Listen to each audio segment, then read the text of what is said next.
നേരം കൊണ്ട് തന്നെയാണ് ഈ പക്ഷി ഇവിടെ ഇരിക്കുന്നത്. നമുക്കൊന്ന് ചോദിച്ചേക്കാം. കാക്കേ കാക്കേ കൂടെവിടെ, കൂട്ടിന്ന് പുറത്താക്കിയതാണോ കാക്കേ, കുഞ്ഞിന് ഇര തേടാനിറങ്ങിയതാണോ കാക്കേ?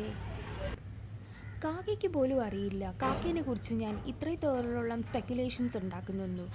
അങ്ങനെയാണ് ഇങ്ങനെയാണ് എല്ലാ വിധത്തിലും പരദൂഷണങ്ങളും സ്പ്രെഡായി വരുന്നത്. നിങ്ങൾക്ക് പോലും അറിയില്ലായിരിക്കും നിങ്ങളെക്കുറിച്ച് എന്തെല്ലാം അപവാദങ്ങൾ ആൾക്കാർ ഉണ്ടാക്കുന്നുണ്ടെന്ന്. ഇതോടുകൂടി ഞാൻ അവസാനിക്കുന്നില്ല ഈ പറച്ചിൽ. കാക്കേ കാക്കേ പുറത്താക്കിയോ കൂട്ടിന്ന്?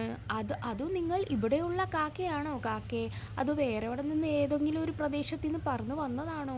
നമുക്ക് എങ്ങനെ അറിയാം? അയ്യോ. എന്തായാലും ഈ കാക്കയെ നമ്മൾ മറ്റു കാക്കകളായിരിക്കും ചിലപ്പോൾ കൂട്ടാക്കാത്തതായിരിക്കാം. ഒറ്റയ്ക്ക് ഇത്ര നേരം കൊണ്ടിരിക്കുന്നതാണ് ഈ കാക്ക. അയ്യോ. എനിക്ക് ഉറപ്പായി കേട്ടോ, ഈ കാക്ക വേറെ എവിടെന്നെങ്കിലും പറഞ്ഞിട്ട് വന്നതാണ്. അതാണ് ആ ഒറ്റ കാക്കയെ ഇതിനെ കൂട്ടാക്കാത്തത്. മനസ്സിലായി? എനിക്ക് തോന്നുന്നു ഒരു 10-15 മിനിറ്റോ അതിനേക്കാളും കൂടുതലാണല്ലോ ഈ കാക്ക ഇരിക്കുന്നത്. അപ്പോൾ ഇതിലെന്തോ കുഴപ്പമുണ്ട് കേട്ടോ. അയ്യോ, ഇത് നിന്റെ വീട്ടിലെ മാവിലല്ലേ ഇരിക്കുന്നത്?